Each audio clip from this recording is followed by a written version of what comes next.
ये बात बताइए, ये कॉन्सेप्ट क्यों आपका ज़्यादा रुचि तो ऐसे कहा बताते हैं कि फिल्मों में है, लेकिन ये कॉन्सेप्ट कब से आपने?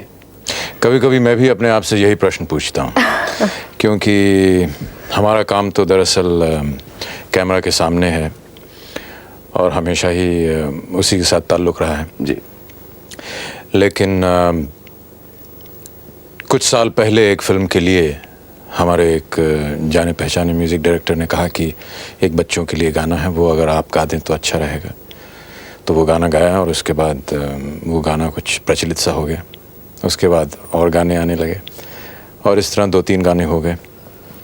फिर कल्याण जी आनंद जी एक यूनाइटेड स्टेट्स और वेस्ट इंडीज़ के टूर पे जा रहे थे और उन्होंने कहा कि बहुत अच्छा होगा कि अगर आप हमारे साथ चलें। और जब साथ चल ही रहे हैं तो जो गाने आपने फिल्म में गाए हैं उन्हें आप स्टेज पे गाएं।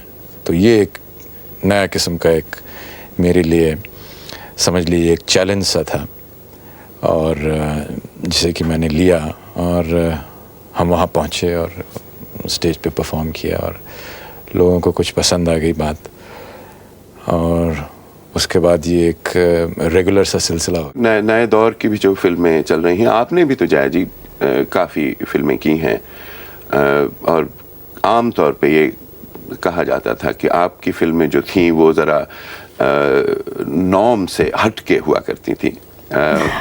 ये सही बात है या कि उन दिनों ये मारधाड़ वाली पिक्चरें ज़्यादा बनती नहीं थी। ये तो जब से ये शुरू हुई शायद इसीलिए हम काम पे नहीं कर पाते।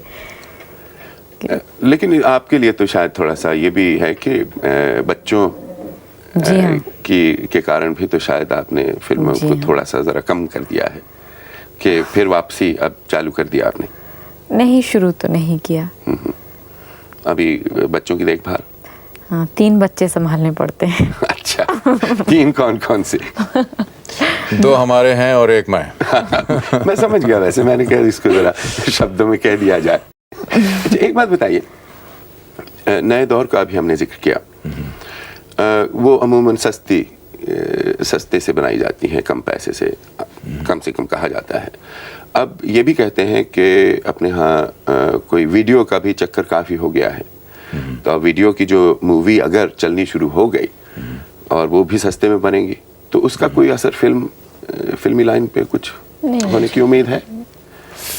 ख़ास वीडियो के लिए तो शायद फिल्में अभी नहीं बन रही हैं, लेकिन जो हमारी फिल्में बन रही हैं वो वीडियो पे जा रही हैं और ये एक बहुत बड़ा ख़तरा है क्योंकि जो ओवरसीज़ मार्केट था यहाँ पर यूनाइटेड स्टेट्स में और बहुत सी जगह में, ख़ास तौर से विलायत में, तो सिनेमा में लोग अब जाते नहीं हैं क्योंकि वो घर पे वीडियो में देख लेते हैं और ये एक बहुत बड़ा ख़तरा हो गया है क्योंकि वहाँ से ये आदत जो है अब धीरे धीरे हिंदुस्तान भी पहुँच रही है जी।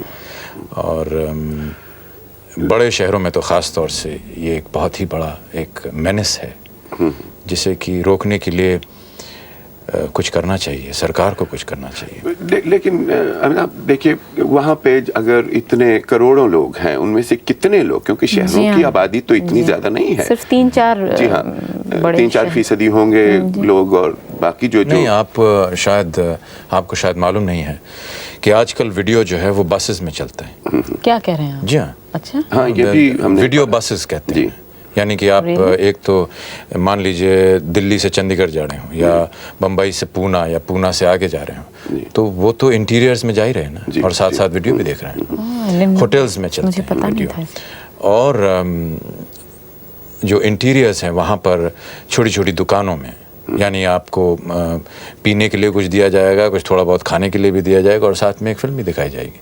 तो इस तरह की जो एक वीडियो पार्लर्स जिन्हें कहा जा सकता है, ये जगह जगह पर उभर आए हैं तो और इनको रोकने के लिए कोई तरीका है नहीं इनका और तो कोई एक नियम निकलना चाहिए सरकार की तरफ से क्योंकि मैंने सुना है कि यहाँ इंग्लैंड में बहुत एक स्ट्रिक्ट एक लॉ बन गया है वीडियो पायरेसी के अगेंस्ट, और इसी तरह का अगर हिंदुस्तान में भी निकला है तो हम लोगों के लिए बहुत फ़ायदा हो।